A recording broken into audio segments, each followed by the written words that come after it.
So, story time. Check out my setting. Got the arm wrestling table.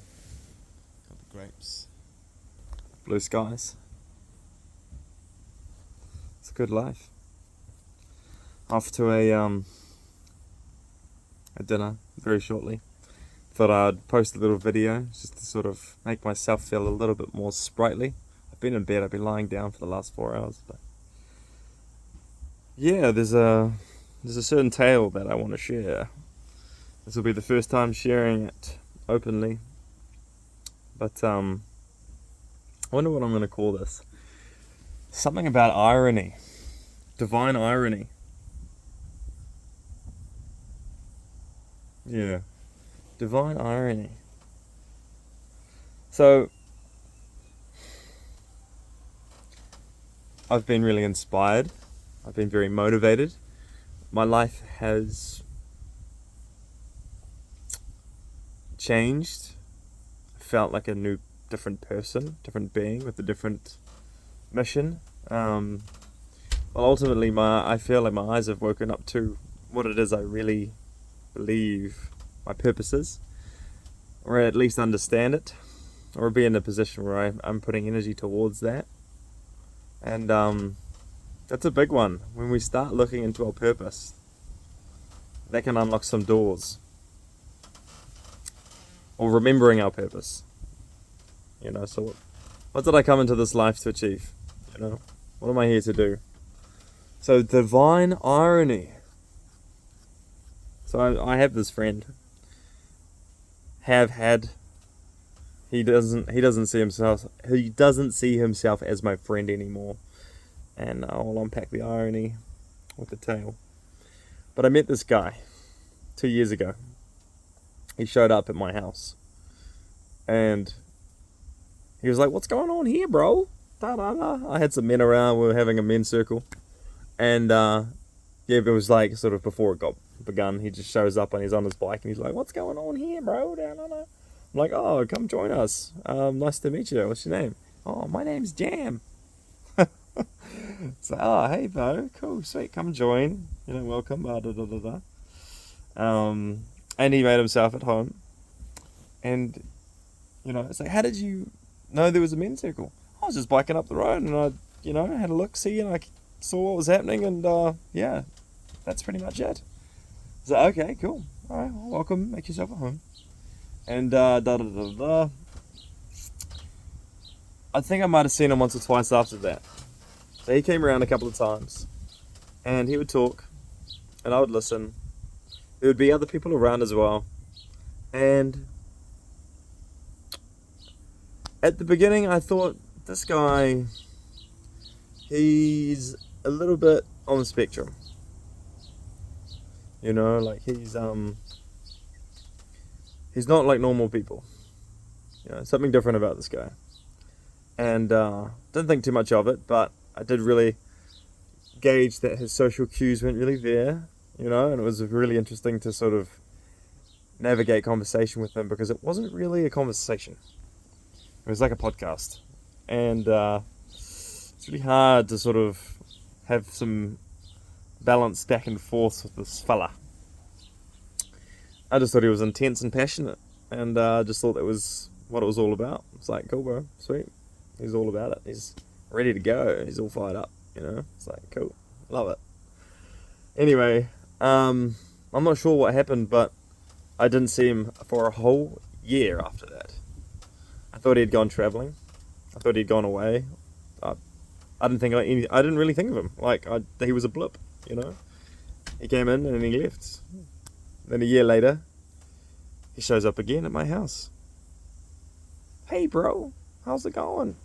You still live here?" Da, da, da. I was like, "Jam, what the fuck, man? How you doing? It's been a while. Where have you been?" "I've been on the island." It's like, "Oh, really? I've never seen you, not once, for a whole year. It's a small island, bro." This guy keeps to himself, I was like, okay, sweet. So we get talking. He's friendly. He's really friendly. He wants to be my friend, Like, there's this connection. He's keen. He He wants to sit with me and talk to me. And yeah, I had another person there, my mate Jesse, who was leaving. And he started making some strange comments, and he started asking questions, and I don't know, I think me and Jesse at the time were like, oh, maybe he's a little bit self-conscious. Because he was uncertain, he was unsure about how he came across, how he was understood. He was really sort of like a bit anxious about how he was received. That was the feeling. And yeah, it was okay. Jesse left. He made a comment about him maybe taking something personally, which Jesse didn't do. He was just sort of like, whatever, no, just whatever. So I think Jam was a bit anxious about something. But anyway, I started sort of formulating a little bit more of an understanding of some of his complexes, or, you know, conditioning or whatever. Anyway, so we're sitting down and he's podcast mode. He's talking to me. And he's not just telling me any odd thing. He's telling me how he can reciprocally breathe like a didgeridoo player without breathing. Like without the act of breathing. So without breathing, he's able to recycle the breath. And he's talking about how he just tilts his nose up like this, stares at the sun, and it happens passively. Something like that. And he gave me this big long explanation on how he figured it out. I'm like, this man's discovered how to breathe without breathing? That's kind of cool. That's kind of cool. That's sweet. You got to tell me, you got to show me how to do that, you know, sometime. Sometime, bro. And anyway, then it's about 45 minutes later. Now he starts talking about something else. I might have had like 10 seconds of speech at this point. Been listening for like almost an hour. And then he goes on to tell me about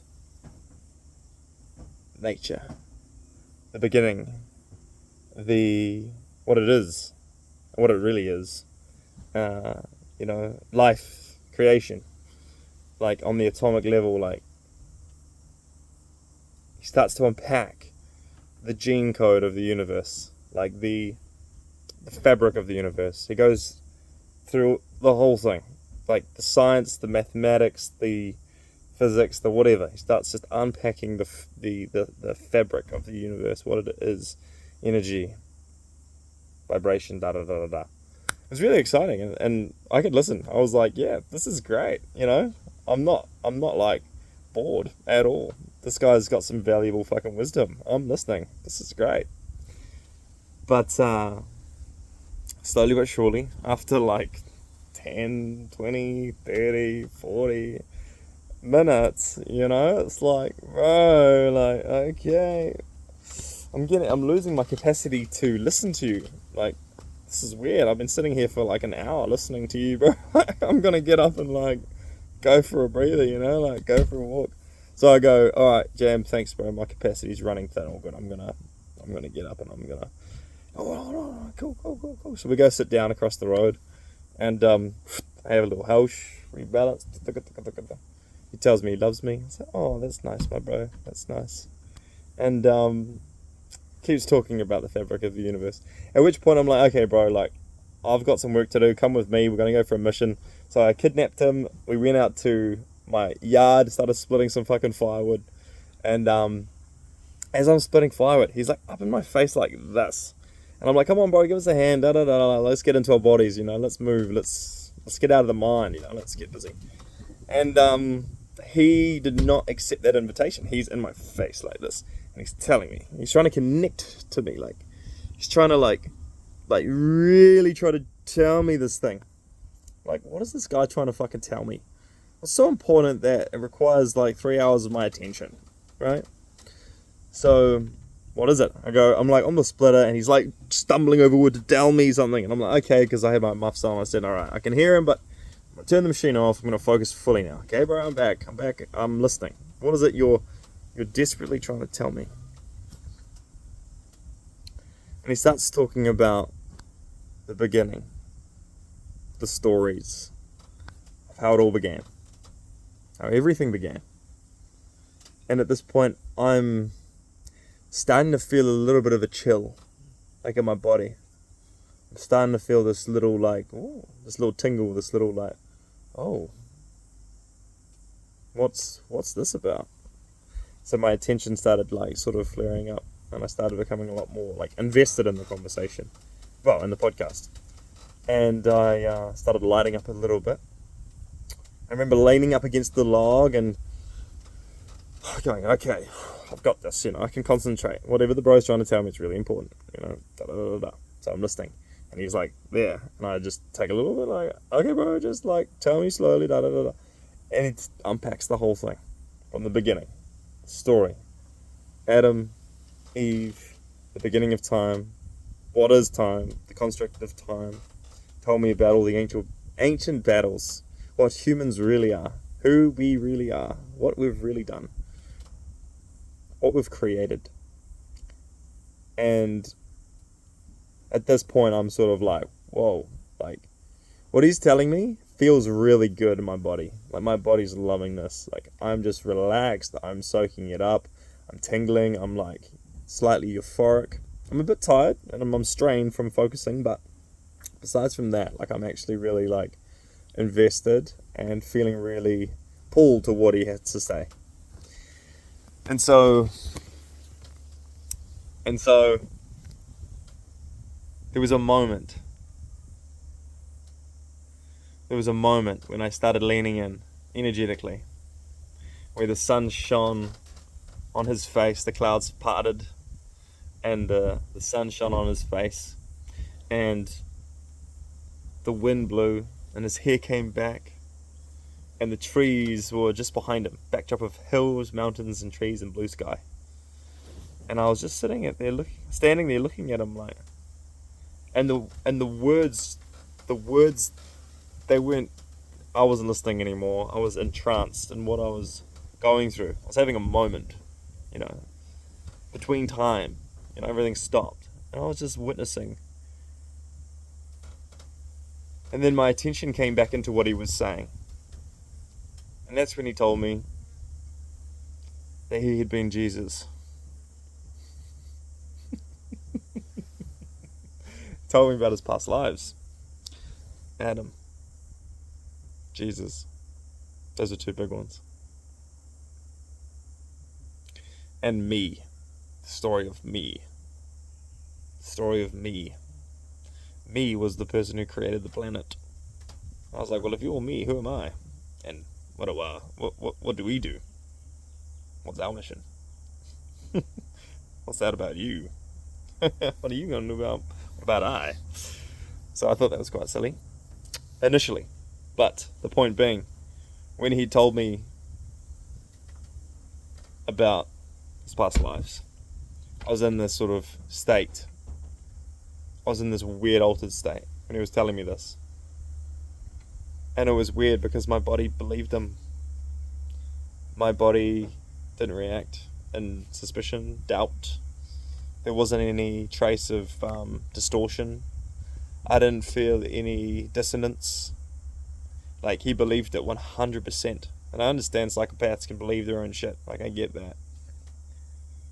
But I'm pretty good at feeling another person's nervous system. And his was really regulated. Like, he was so regulated. Like, he believed it. He knew it. And at this point, it had nothing to do with me. He's not trying to convince me of shit. He's not trying to coerce, manipulate, or any of that nonsense. He's not trying to... Yeah, I think convince is the right word. Or persuade me of anything. That wasn't his intention or point. I didn't feel that. I didn't feel pressured or anything to believe him. But I felt that I could. So, that was a very strange experience. So I started thinking, okay, well, if I believe in my own powers, and my powers are that of discernment, like I feel really clear with people, they can't hide from me, even if they wanted to. And if they wanted to, it wouldn't last very long, because I would find them out. Because I see shit, and we all see shit. We all have this ability. This seems to be my main thing. I see through the stuff, see through the layers. I feel deeply. And I trusted him. Because I know myself, I know what that means.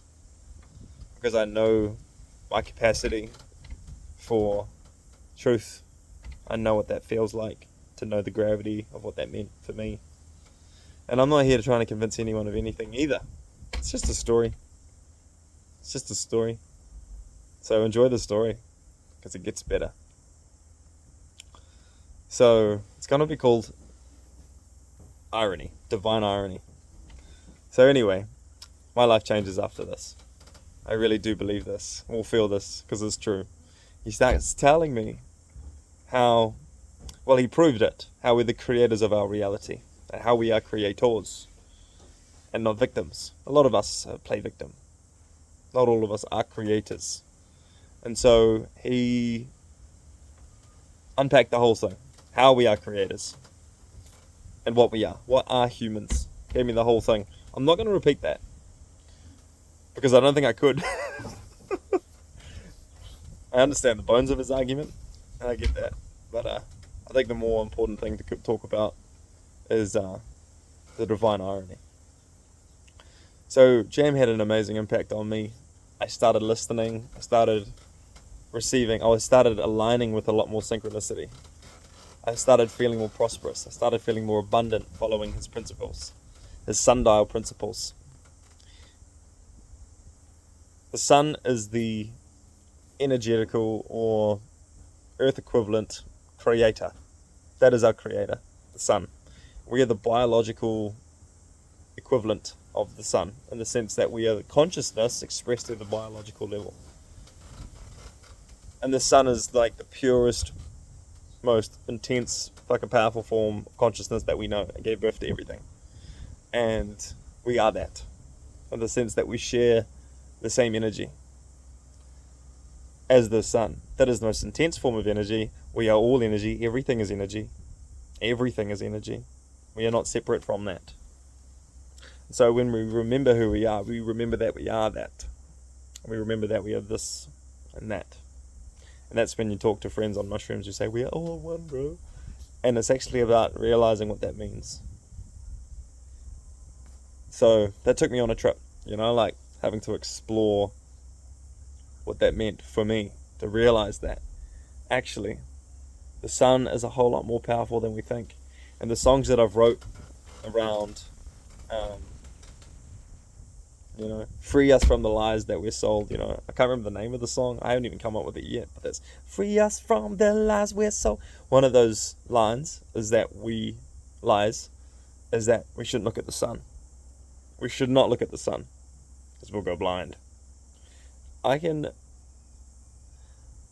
tell you guys that from my experience looking at the sun, I've only ever felt pure joy and bliss and comfort and nourishment and energy like enter into me. I've had moments of clarity.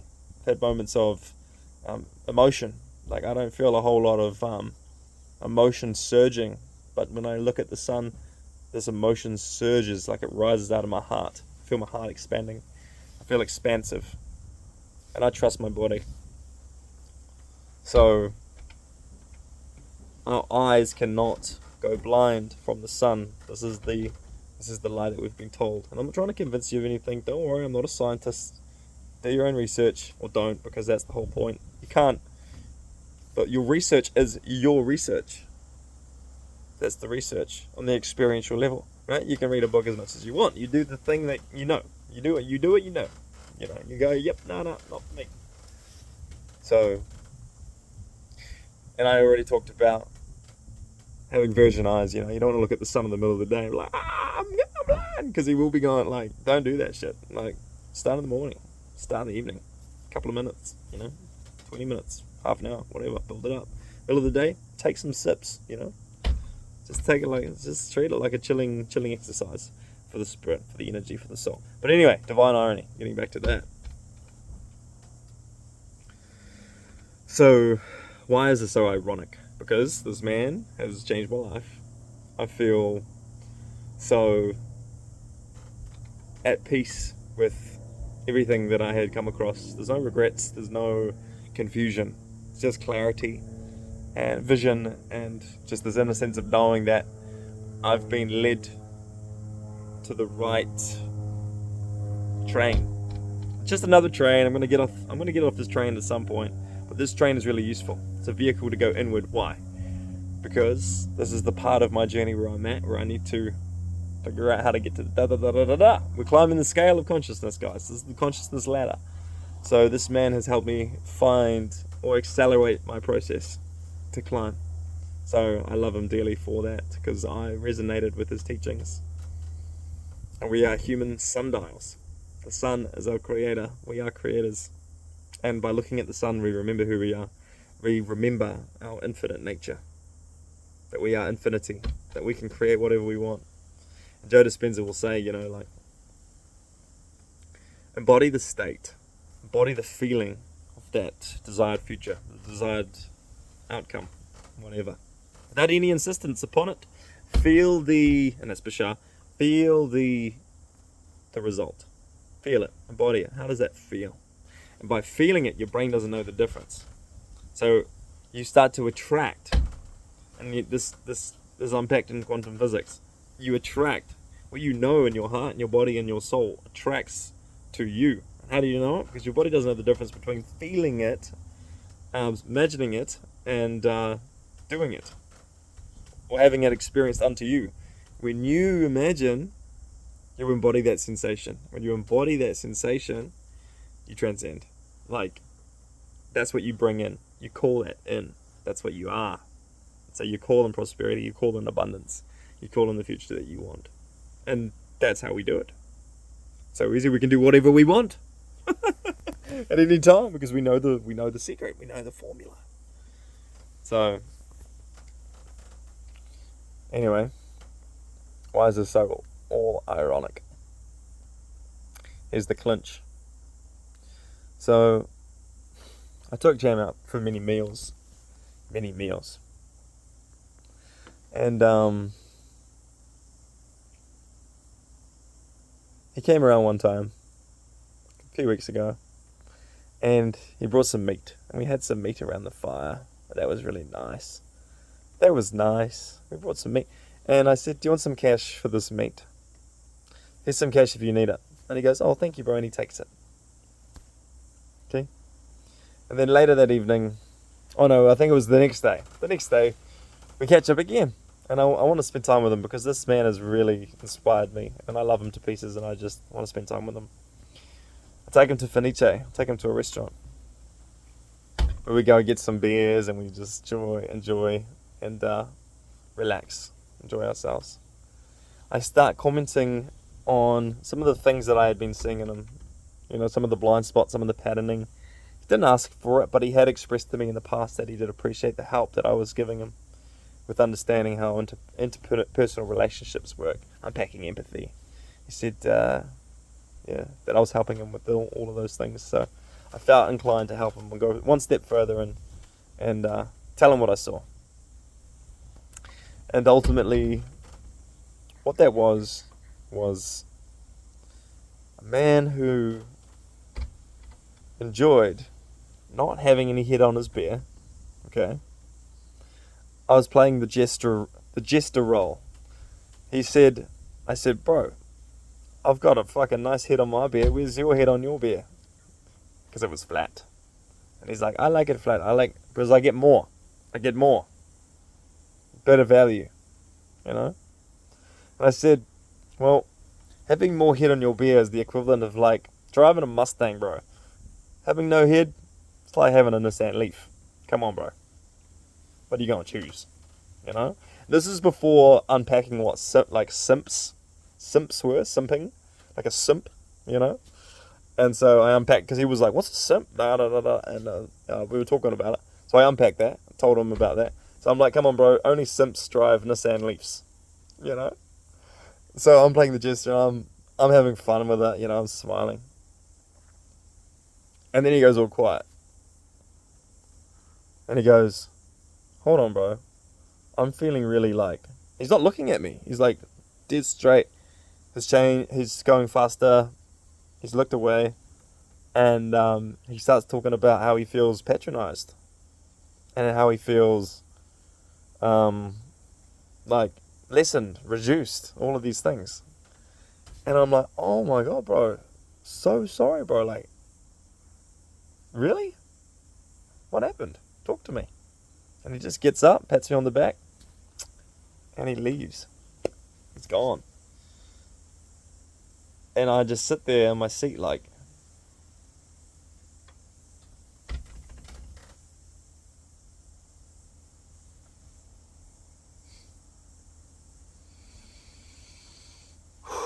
okay. And I accepted it straight away. Just accepted it. Boom. I was like, that's it. Holy shit. That's it. Couldn't believe it. I was like, what the fuck? That's it. He walks away, grabs his trolley from my car, walks up the road. 5 minutes go by. I'm like, I'll go off for a ride. So, pay the bill. And jump in the car, drive past. Jam, I love you, bro. What's going on? Talk to me.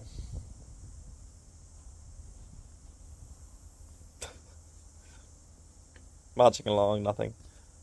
Jam, bro. I'm sorry, man. What's going on? Talk to me. I love you. Okay, bro. Get home safe. Love you. Driving home, bye. I go fasting in the bush for 4 days. 5 days later. Okay. And 3 days. And I come back and stare at the sun, go through my daily practices, have a newfound appreciation for the bro. Because I'm looking at his book. He's given me a signed copy of his book, and I'm reading it, and I'm loving it. And so, yeah, I go, okay, well, if it's meant to be, it's meant to be.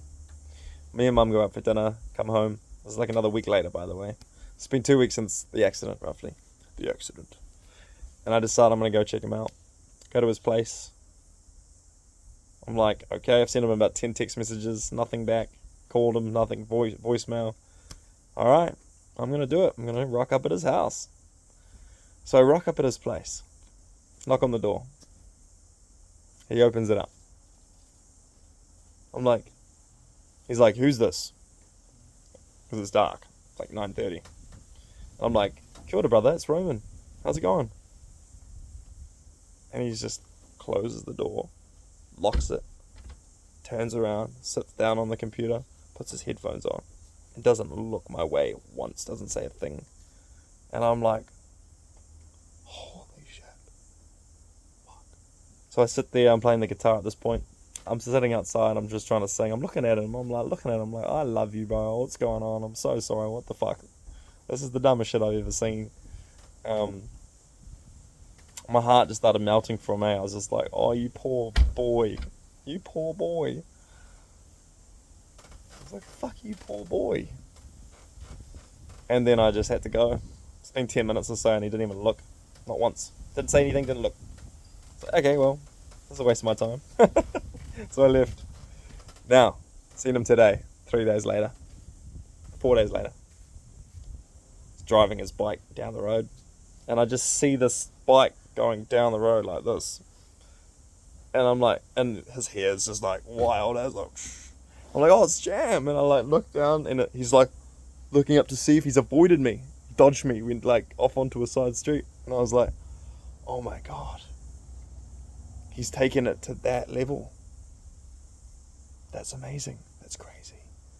So I don't represent just a threat. Like, I am to be avoided at all costs because I revealed something to him that he didn't want to see or hear. And a comment that he had made was, you're not who I thought you were. And think about that. You're not who you thought you were. You're not who I thought you were, which means because it didn't resonate with me at all, I was being totally authentic. What happens was if you flip that around, that's his medicine. Do you understand? That's his medicine. So it means that he's not who he thinks he is. Yeah. So because his identity was so challenged in that moment, and not on purpose, by the way, my intention was not to do any of that. He felt so unsafe that he had to preserve himself and run away. And now all the stories he's told me make sense, because he's been running away for a very, very long time. And so, this beautiful man who I still love, I still believe, the divine irony is that no one is fucking perfect.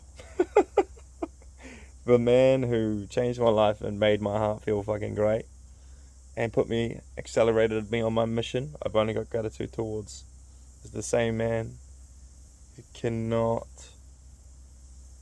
and he speaks about this. He's got books about forgiveness and love and, peace and bliss, and like evolution created, like accelerate, like that we are the creators. And yet here's a man who's he's a victim to himself, in the sense that he's claimed he doesn't have fear, because that's the enemy's tool, the weapon, da da da da. So why does he fear so much his own reflection, his identity? Why does that challenge him so much? This man will probably go down in history as one of the greatest men that ever existed on the planet for solving Riemann's hypothesis and 1,000 other fucking equations that were easy for him. He's owed millions of dollars from the US dollars for calculating all these things. His name will come out. Jose Aldo Molina, something like that. Jam. And I'm going to post this because I knew him first. He was my homie. He was the man. He was my brother. Till he couldn't evolve with me anymore. It's the perfect ticket. And now this lesson is that now I need to learn how to love without having any access to the bro. Because I have no access, and that's hard, that hurts. So, gotta love him from afar.